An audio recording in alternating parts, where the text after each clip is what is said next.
The galaxy had seen many powerful species, but none were like the Zorath. Their empire was vast, stretching across hundreds of planets. No one dared to challenge them. For centuries, the Zorath ruled with an iron fist, their technology far beyond anything other species could imagine. They were feared, respected, and unbeatable, or so they thought. The Zorath had never encountered anything like humanity. The humans were small, their technology nothing compared to the might of the Zorath fleet.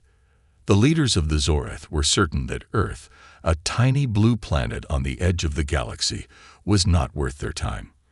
But they had heard rumors, whispers in the dark corners of the galaxy about the humans' strange resilience.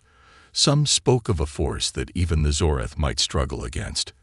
But the Zorath leaders dismissed it as nothing more than superstition. In a dark room on the Zorath flagship, a meeting was underway.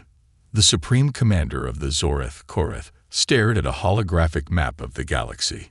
His red eyes glowed with cold confidence. "We have heard these rumors," Korath said, his voice deep and menacing. "But Earth is just another weak, insignificant planet. We have crushed entire civilizations before. The humans are no different." His generals nodded in agreement. They had never lost a battle, and they were certain that this war would be no different. The humans had no chance. But as they prepared to set course for Earth, Korath's mind wandered for a moment. He remembered the stories. The humans, despite their weakness, had a strange way of fighting back. They were resourceful, unpredictable. Perhaps there was something to the rumors after all. Still, he was sure that the Zorath's power would overwhelm any resistance. The first wave of Zorath ships arrived in Earth's orbit without warning. The humans barely had time to react. Their technology was no match for the Zorath's advanced weapons. The cities below trembled as massive ships descended from the sky, blocking out the sun. The humans were terrified, unsure of how to fight back against such a powerful enemy. But there was one thing the Zorath did not expect. Humanity had something the Zorath could not see, could not measure. It was their spirit. The humans may have been outmatched in weapons and technology, but they would not give up easily. As the Zorath prepared to launch their attack, a human commander named General Daniel Hawk stood in a military command center, watching the chaos unfold on a large screen. He was not afraid. He had trained for moments like this. His people might not have the firepower of the Zorath, but they had something stronger, their will to fight for their home. General Hawk was a man of few words, but his presence was enough to rally the soldiers around him. His voice was calm but firm as he gave orders. "We may not have their weapons, but we have each other. We fight for Earth, for our families, for our future. No matter how powerful they are, we will not bow down." The soldiers nodded, understanding the gravity of the situation. They knew that this battle was not just about survival.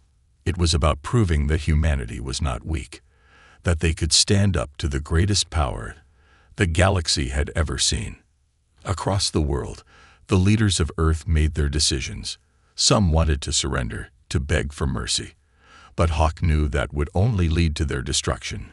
Humanity's only chance was to fight back, to surprise the Zorath with tactics they had never seen before.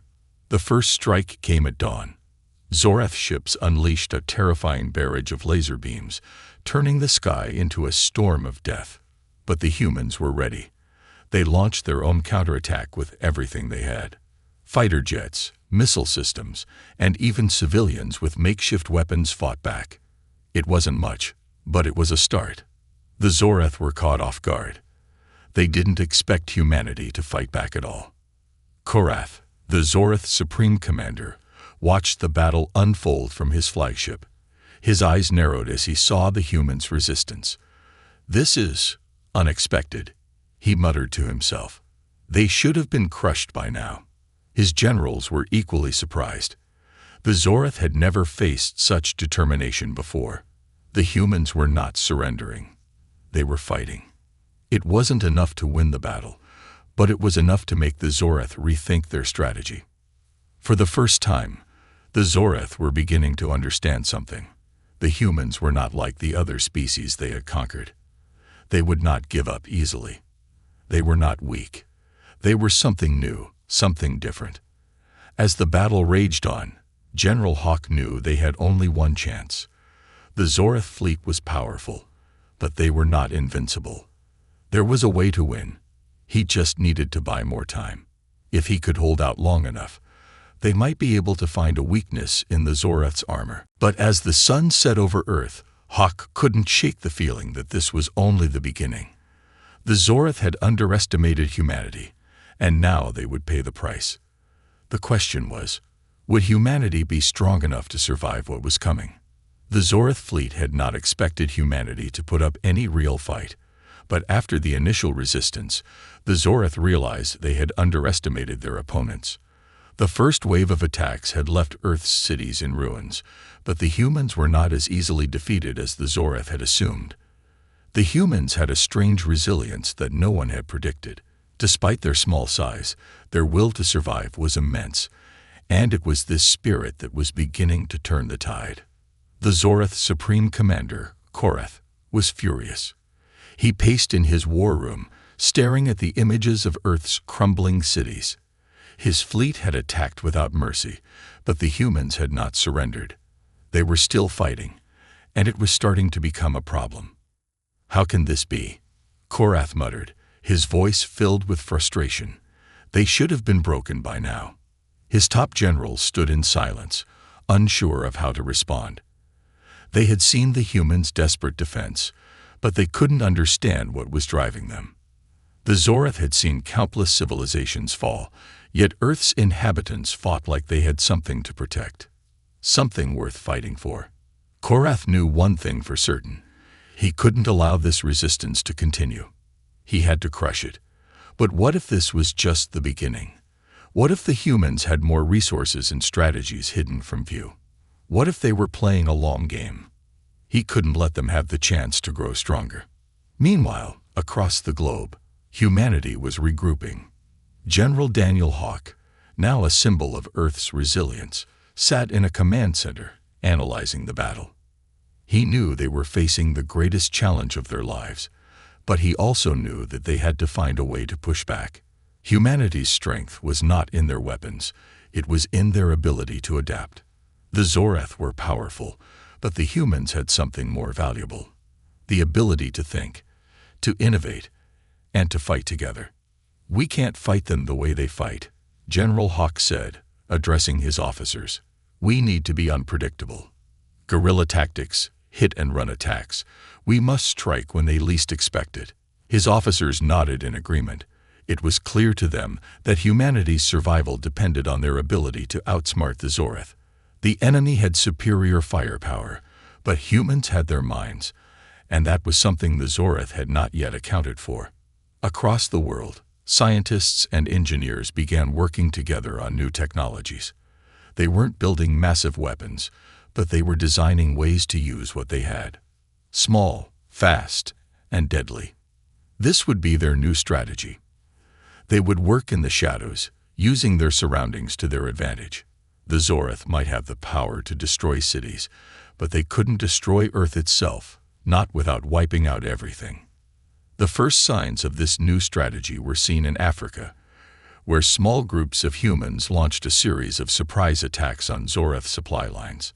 The Zorath had expected the humans to fight back with conventional weapons, but instead, they faced tactics they had never seen before. It wasn't just the strength of the humans that shocked the Zorath. It was their ability to move swiftly and efficiently. They struck from the shadows, using the environment to their advantage.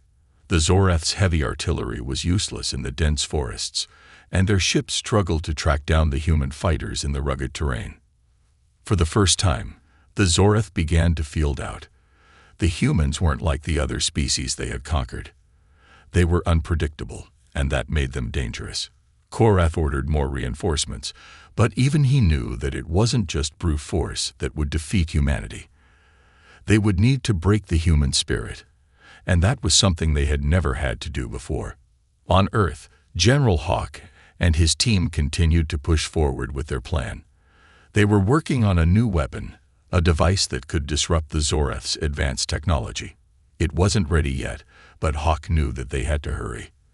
The longer the Zoreth remained on Earth, the more damage they would cause. As the days passed, Earth's defense grew stronger. The humans were no longer reacting to the Zoreth's attacks. They were taking the fight to the enemy. The Zoreth ships, once so sure of their dominance, now found themselves under constant attack. The humans weren't just defending their cities anymore. They were fighting for their very survival. But the Zoreth didn't give up. Korath was ruthless. He unleashed more devastating attacks on the Earth, hoping to break the humans' will to fight. But every time they struck, humanity responded with even more determination. It was a battle of wills now, and the Zoreth had never faced anything like it. On Earth, the people began to unite like never before. In countries where once there had been division, now there was cooperation. Nations came together, their differences forgotten in the face of a common enemy. The humans knew that if they didn't stand together, they would lose everything. They might not have the power to match the Zoreth in strength, but they had the power to unite as one, to fight for their future. As the humans prepared for the next stage of their resistance, they understood that the battle was far from over. They had managed to surprise the Zoreth once, but now they had to prove that they were more than just a threat. They had to show that Earth would not fall. They had to make sure the Zoreth knew one thing above all else. Humanity would never give up. And as the sun set on Earth's war-torn cities, General Hawk stood tall, looking toward the stars. The fight was far from over, but humanity had proven something important. They had proven that even the greatest power in the galaxy could be challenged. And for the first time in this war, Korath and his generals realized the truth. They had not conquered Earth. They had only awoken a force they could not understand, a force that would change the galaxy forever. The battle between the Zoreth and humanity had been raging for weeks now, and the humans were starting to show signs of strength that the Zoreth had never expected. What began as small resistance efforts had now turned into a full-scale conflict. Earth's military forces, once thought powerless against the might of the Zoreth, were proving to be a far greater challenge than anyone had imagined. But as the humans adapted, the Zoreth also began to adjust their strategy. General Daniel Hawk, despite the constant pressure of the war, was determined to find a way to end it. His mind was always at work, searching for new strategies, ways to outwit the Zoreth. It was clear that they had underestimated humanity, but the humans had to act quickly. The longer the Zoreth remained on Earth, the more destruction they would bring. Hawk knew that they had to find something to tip the balance in their favor, something that the Zoreth could not predict. One of Hawk's top scientists, Dr. Elinga Voss, had been working tirelessly on a theory that might change everything. Her research into the Zoreth's technology had uncovered something strange. There was a pattern in the way their ships operated. The Zoreth ships, while powerful, depended heavily on a central system that linked them together. If that system could be disrupted, their entire fleet might collapse. But it wasn't going to be easy. The system was buried deep within their technology, and no one had ever been able to break through it. Dr. Voss gathered the best minds from across Earth's military and scientific community, forming a team to work on this new project. It was their best hope, but it was also their riskiest move. If they failed, they would have little left to turn to. While the scientists worked day and night on the new technology, the Zoreth were far from idle. Commander Korath, still furious at the unexpected resistance, was planning his next attack. He had underestimated the humans once, but he would not make that mistake again. The Zoreth had never faced a species like this before, one that refused to submit, one that had a will to fight even when the odds were impossible. He knew he had to break their spirit, to show them that no matter how hard they fought, they could not win. But deep within the Zoreth fleet, a small group of officers began to question their commander's methods. The attacks on Earth had caused more damage than they had anticipated, and the constant battles were starting to wear down their forces. They had always believed that they were invincible, but now they weren't so sure. The humans, despite their lack of advanced technology, had proved to be more resourceful than anyone could have imagined. Some of the Zoreth officers began to whisper that perhaps it was time to rethink their strategy, to try a different approach. Back on Earth, the pressure was mounting. General Hawk knew that humanity was running out of time. The Zoreth had already launched another wave of attacks, and their fleet was growing stronger by the day. The scientists had made some progress on the new weapon, but it wasn't ready yet. The question was, could they hold out long enough to finish their work? Could they continue to resist without giving up hope? The answer came sooner than anyone expected. One evening, as the sun dipped below the horizon, a message arrived at Earth's command center. It was encrypted, but the signal was unmistakable. The Zoreth had sent a fleet toward Earth's largest city, intending to wipe it out completely. The humans knew that if they didn't act quickly, they would lose one of their most important strongholds. It was a critical moment. This was their chance to test their new weapon, but it was still in development. If it failed, they would have nothing left. General Hawk made the decision to go ahead with the plan. He knew that it was their best shot.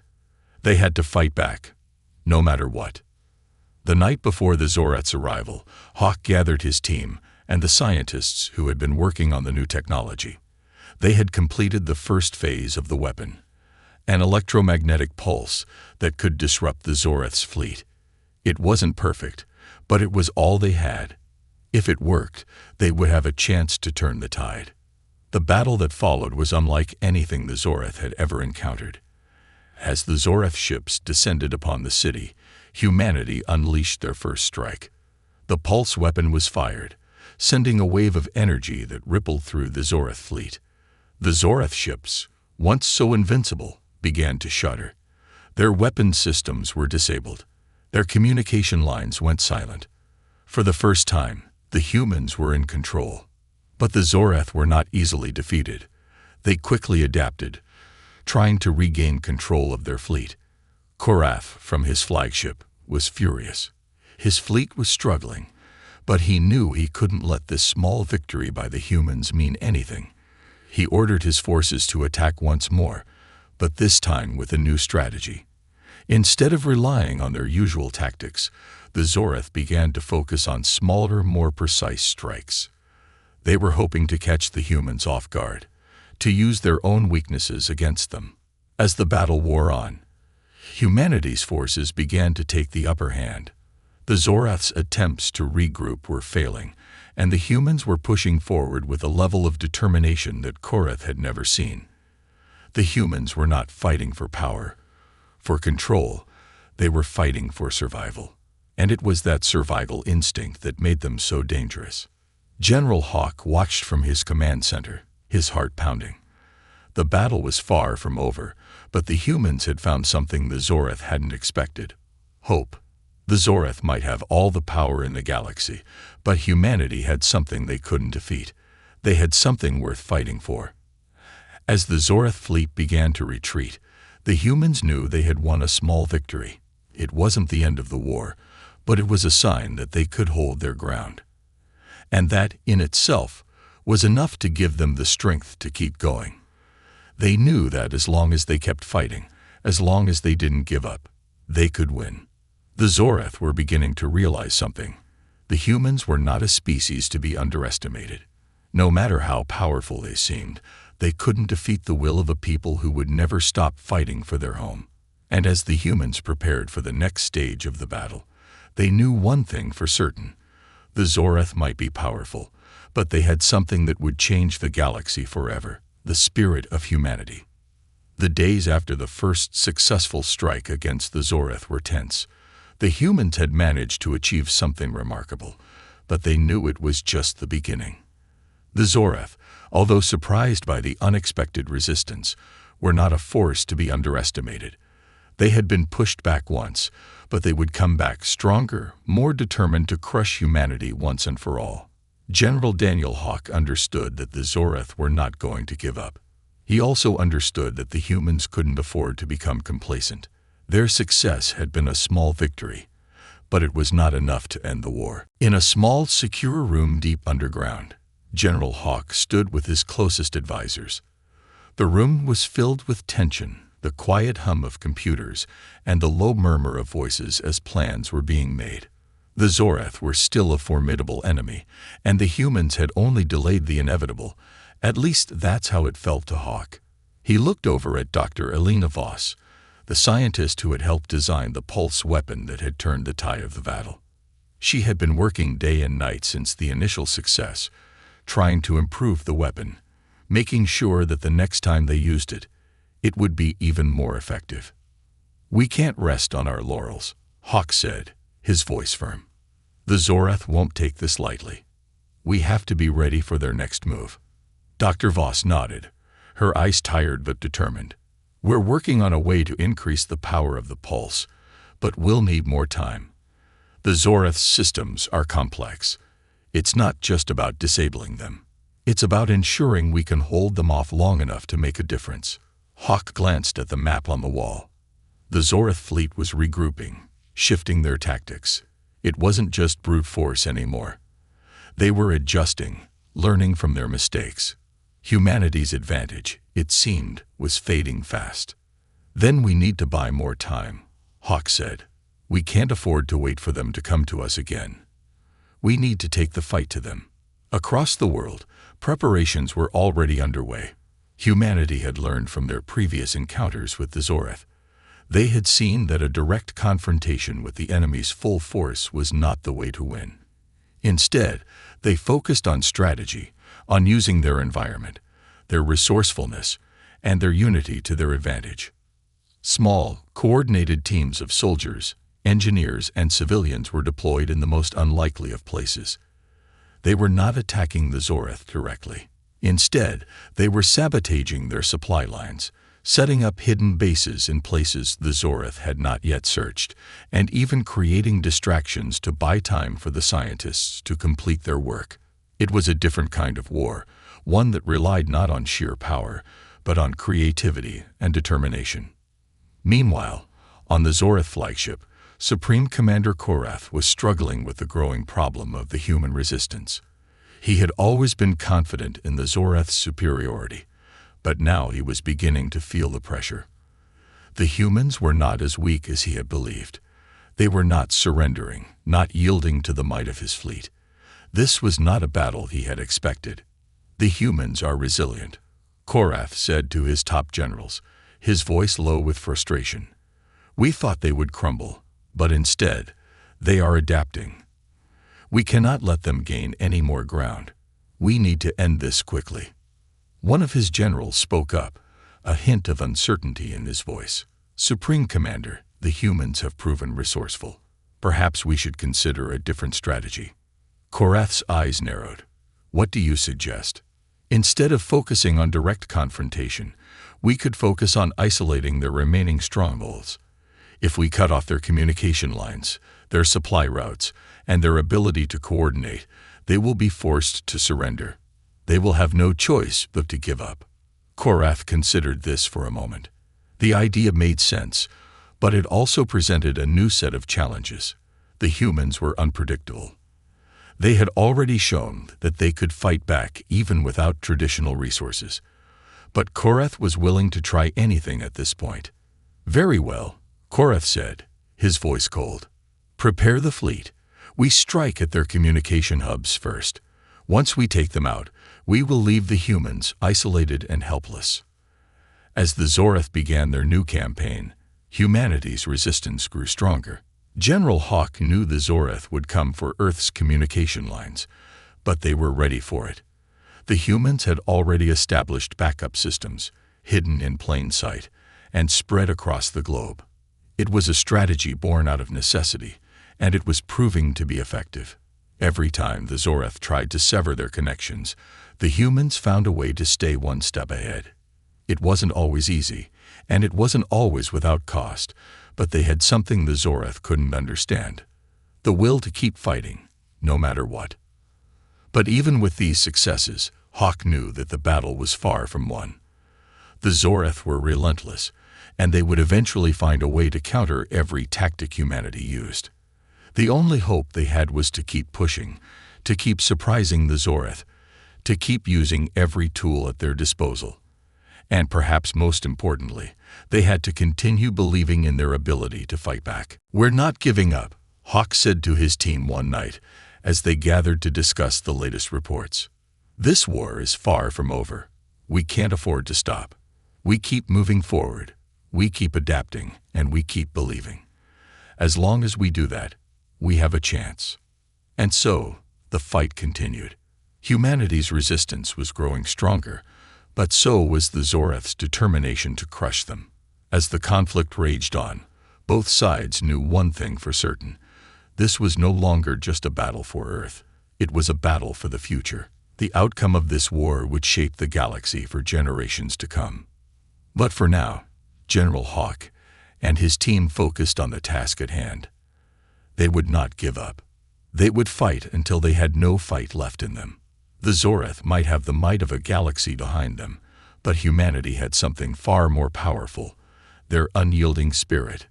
The war was entering a critical phase. Humanity's determination had shifted the balance of power, but the Zorath were not backing down. General Daniel Hawk stood at the command center, reviewing the latest intelligence reports. He had known that the Zorath would regroup, that they would find new ways to strike. What had surprised him was the speed with which they had adapted. They had a new tactic. Instead of focusing on Earth's cities, they were targeting the planet's resources, aiming to cut off humanity's ability to sustain their resistance. Without supplies, the humans would be forced to surrender. But Hawk wasn't one to give in easily. He knew that the Zorath were trying to force them into a corner, but that was exactly the moment when humanity had proven its strength. The humans had faced impossible odds before and survived because they refused to back down. They might be smaller in number, less advanced in technology, but they had something the Zorath could never understand: a deep, unshakable will to fight for their future. "We're not out of options yet," Hawk said, looking around the room at his team. His voice was calm but resolute. "The Zorath are pushing us hard, but that's exactly what they want. They'd want us to surrender, to give up. We're not going to give them that satisfaction." Dr. Elena Voss, who had been quietly reviewing the data on the Zorath's resource-stripping operations, spoke up. "They're targeting our supply chains, our food, our water sources. If they continue at this pace, they'll isolate us. We need to act quickly, or we won't have the resources to continue the fight." Hawk nodded, considering the situation. He had already spoken with his commanders across the globe, and they were preparing for the worst. They had to find a way to stop the Zorath before they could complete their plans. If the Zorath succeeded in cutting off Earth's resources, the humans would be forced into a situation they couldn't recover from. The key, Hawk realized, was not to fight them head-on. It was to outsmart them, to use their overconfidence against them. The Zorath were powerful, but they had begun to underestimate humanity's resourcefulness. They assumed that once their fleet was in control of Earth's resources, they could break humanity's will to fight. What they didn't understand was that the humans had already started developing new ways to adapt to the harsh conditions the Zorath had created. "We need to disrupt their supply chain," Hawk said. "If we take out their ability to gather resources, we can buy time. We don't need to win every battle right now. We just need to keep them from succeeding in their plan." The humans had already begun to develop their own covert missions to sabotage the Zorath's operations. Small teams, equipped with the latest technology, were slipping past enemy lines, targeting key infrastructure. The Zorath may have thought they had everything under control, but the humans had been planning for this moment. They weren't just reacting. They were fighting with purpose, with a strategy that focused on survival rather than immediate victory. Meanwhile, the Zorath continued their campaign, unaware of the changes taking place behind their lines. Supreme Commander Korath was growing increasingly frustrated. Despite their best efforts, the Zorath had not been able to secure complete control over Earth's resources. Every time they thought they had succeeded, another unexpected challenge arose. Humanity, though small in number, had proven to be resilient. And now, with their covert operations, they were starting to throw the Zorath off balance. Korath gathered his senior officers for a strategy meeting. His mind was focused on how to break the humans once and for all. But even as he spoke, he could see the frustration in his officers' faces. They had expected to see Earth fall quickly, but instead they were witnessing an unexpectedly prolonged battle. The humans' resilience was something the Zoreth had never encountered before. For the first time, Korath felt the weight of doubt creeping into his thoughts. "They keep adapting," Korath said to his officers, his voice betraying his frustration. "No matter what we do, they find a way to fight back. We've crushed their cities, we've taken their resources, but they're still holding on. Why haven't they given up yet?" One of the officers spoke up, their voice hesitant. "Commander, perhaps we've underestimated them. They're not just fighting for survival, they're fighting for something more. I've seen the way they act. It's not just about power or victory, it's something deeper. Maybe we need to adjust our approach." Korath shot a sharp glance at the officer. "Adjust our approach," he repeated, as though the very idea offended him. "We are the Zoreth. We conquer worlds with ease. We do not adjust. We crush." But even as he spoke, he knew his officers were right. The humans were not like the species they had conquered before. They had something that the Zoreth could not destroy. Hope. The Zoreth's might, their overwhelming force, had not been enough to break the human spirit.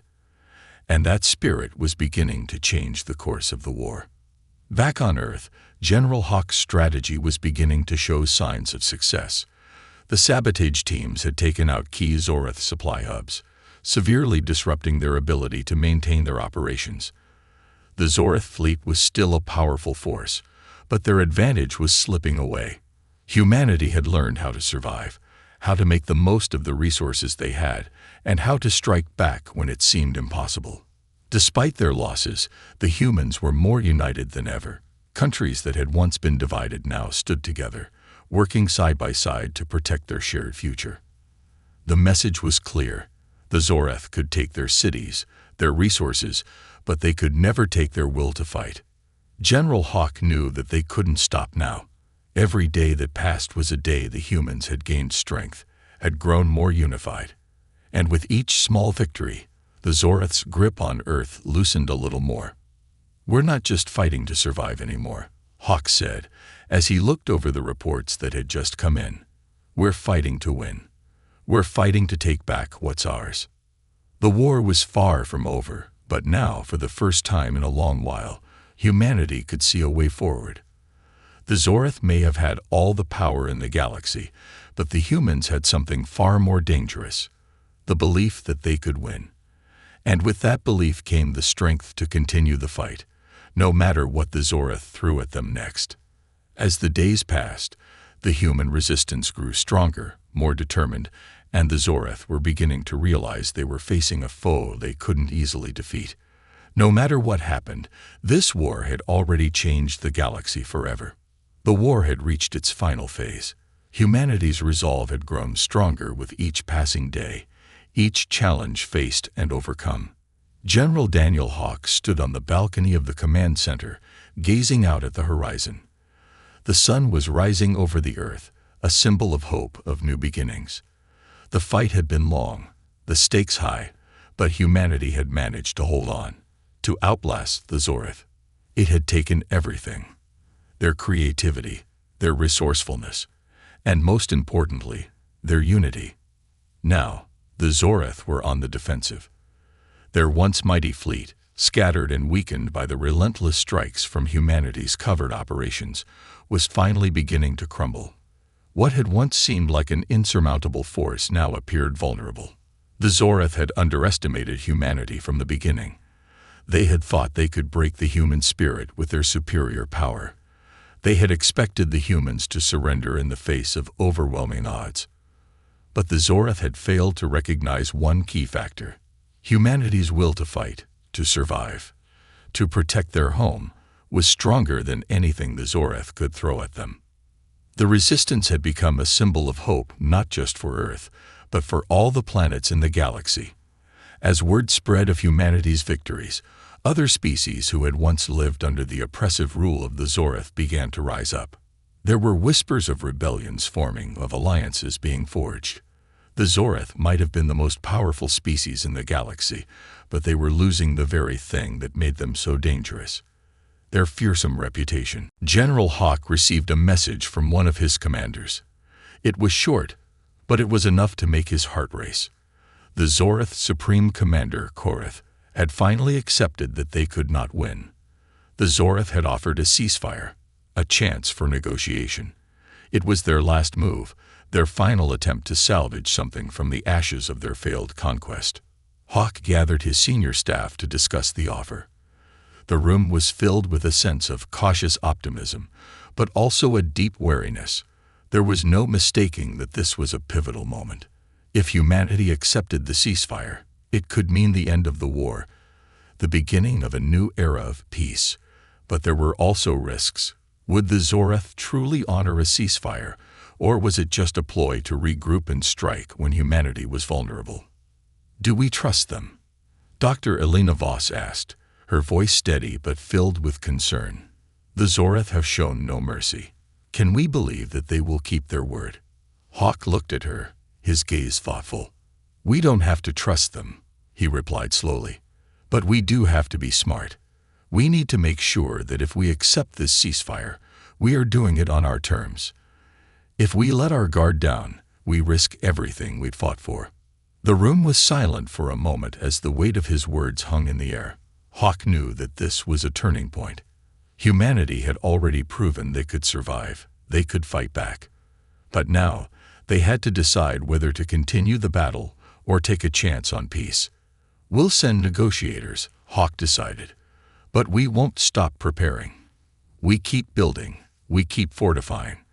We make sure that if this is a trap, we're ready.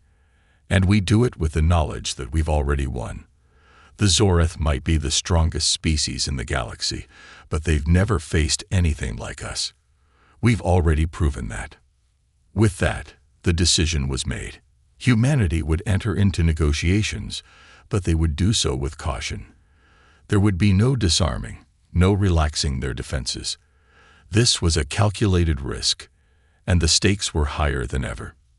As the negotiators traveled to the location designated by the Zorath, a sense of anticipation filled the air. The Zorath had chosen a neutral planet, far from any major conflict zones. The atmosphere was tense, as both sides prepared for a conversation that could shape the future of the galaxy. General Hawk stayed behind, watching the events unfold from Earth. He could feel the weight of the moment, the significance of it all. This was not just about the survival of humanity anymore. It was about creating a new balance in the galaxy, one where no species could dominate another. For the first time in centuries, there was a real possibility of lasting peace. The negotiations were long and difficult, filled with moments of tense silence and sharp exchanges. Korath, the supreme commander of the Zorath, was a fierce leader, but even he could not ignore the reality that his empire was crumbling. The humans had proven themselves to be far more than a simple obstacle. They had become a force for change. The Zorath could not continue their conquest without risking complete destruction. At the table, the two leaders spoke cautiously, measuring every word. Korath insisted that the Zorath had made mistakes, that they had underestimated humanity. He offered peace, but only on the condition that Earth would agree to remain under the protection of the Zorath. The humans could retain their sovereignty, but they would not be allowed to expand or challenge Zorath dominance again. Hawk listened carefully to the offer. He knew that this was no simple decision.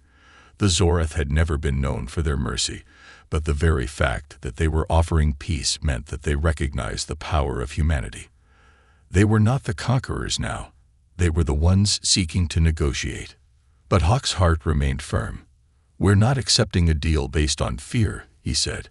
"We've fought for our future, and we will continue to fight if we have to. Humanity won't be anyone's protectorate. We will stand on our own." The room fell silent as the words settled. For the first time, the Zorath understood that humanity was no longer a fledgling species, easily overwhelmed by larger, stronger forces. The war had shifted in a way no one could have predicted. Humanity had become the symbol of resistance, not just for Earth, but for the entire galaxy. The Zorath were not dealing with a species that could be crushed. They were dealing with a force that could no longer be ignored. The talks continued, with both sides negotiating terms. Eventually, a new agreement was reached, an agreement that would end the war, that would bring peace to the galaxy. It wasn't perfect. There were compromises on both sides, but the important thing was that humanity had emerged victorious, not through sheer force, but through their unyielding will and their ability to unite against all odds. And so the war ended, but the legacy of humanity's victory would echo through the galaxy for generations to come. The Zorath had learned that the mightiest species in the galaxy could sometimes be the most unexpected one. As General Hawk watched the final reports come in, he knew this was only the beginning. Humanity had fought for their survival, and in doing so, they had proven to the galaxy that they would never back down. The future was theirs to shape, and with it came a newfound respect and a promise of peace that would last for generations. And for the first time, the humans knew that the galaxy was not their enemy. The galaxy, at long last, was their own.